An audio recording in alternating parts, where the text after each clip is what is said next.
Hi అండి, అందరికీ నమస్కారం. ఈ రోజు మనం ఎంతో చరిత్ర దాగి ఉన్న హిందూ దేవాలయం గురించి తెలుసుకుందాం.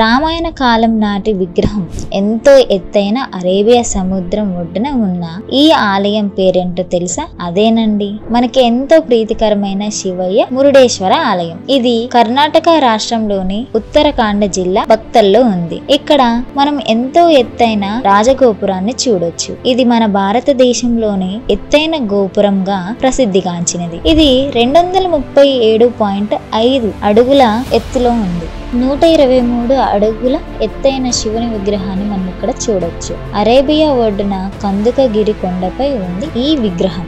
ఈ విగ్రహం వెండి రంగులో కాంతులు విరజిల్లుతూ ఉంటుంది. ఎదురుగా ఆయనకిష్టమైన నందీశ్వరుడు వెండి రంగులో ఉంటాడు.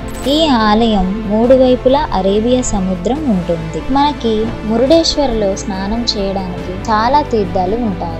బ్రహ్మ తీర్థం, కమాండల తీర్థం, అగ్ని తీర్థం, భీమ తీర్థం, దేవ తీర్థం మొదలైన తీర్థాలు ఉన్నాయి.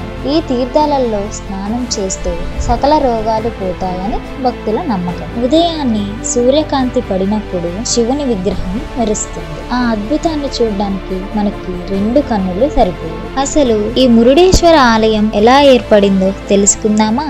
ఇక చరిత్రలోకి వెళితే మురుడేశ్వరిది త్రేతాయుగం నాటి చరిత్ర. రావణాసురుడు గొప్ప శివభక్తుడు. అతను తపస్సు చేసి శివుణ్ణి ప్రసన్నం చేసుకుని ఆత్మలింగాన్ని పొందుతాడు. కానీ ఆత్మలింగాన్ని కింద పెట్టినట్లయితే నువ్వు మళ్ళీ ఎత్తలేవు అని కూడా హెచ్చరిస్తాడు. సరే అని చెప్పేసి ఆత్మలింగాన్ని లంకలో ప్రతిష్ఠించాలని అనుకుంటాడు రావణాసుడు. కానీ దేవతలకు ప్రతికూల పరిస్థితులు ఏర్పడతాయి అని భావించిన దేవతలు విష్ణుమూర్తిని వేడుకొనగా విష్ణుమూర్తి మాయతో సూర్యాస్తమయం అయ్యేలా చేస్తాడు. ఇదంతా తెలిసిన నారదుడు వినాయకుడికి చెప్తాడు. వినాయకుడు ఇదంతా విని బాలబ్రాహ్మణ వేషంలో రావణాసురుడి దగ్గరికి వెళతాడు. అప్పుడు రావణాసురుడు బాలబ్రాహ్మణ వేషంలో ఉన్న వినాయకుడికి ఆత్మలింగాన్ని ఇచ్చి, నేను సంధ్యావదనం చేసుకొని వస్తాను, ఇక్కడే ఉండు ఆత్మలింగాన్ని పట్టుకొని అని చెప్తాడు. కానీ బాలబ్రాహ్మణ వేషంలో ఉన్న వినాయకుడు, నేను ఎక్కువసేపు మోయలేను,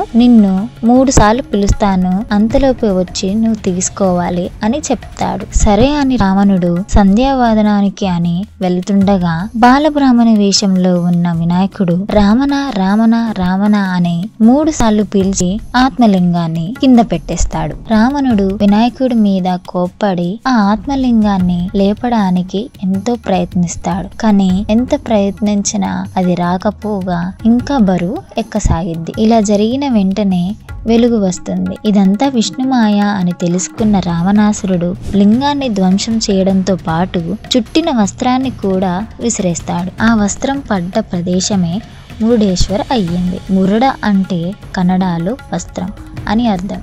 సంతోషం అని కూడా అర్థం వస్తుంది. త్రిమూర్తులు, దేవతలు, మునులు, ఋషులు ఇక్కడ పూజలు చేసినట్టుగా మనకి అర్థమవుతుంది. ప్రధాన ఆలయం ముందు బంగారు రంగులో మెరుస్తున్న ధ్వజస్తంభం ఉంటుంది. ఆనాటి శిల్పకళ ఈ ఆలయంలో ఉట్టిపడుతుంది. మీకిప్పుడు ఒక డౌట్ రావాలి. అదేంటంటే అసలు రావణాసురుడు ఆత్మలింగాన్ని ఎందుకు లంకలో ప్రతిష్ఠించాలి అనుకున్నాడని. మరి ఎందుకు ప్రతిష్ఠించాలనుకున్నాడో తెలుసుకోవాలంటే వెయిట్ ఫర్ పార్ట్ 2.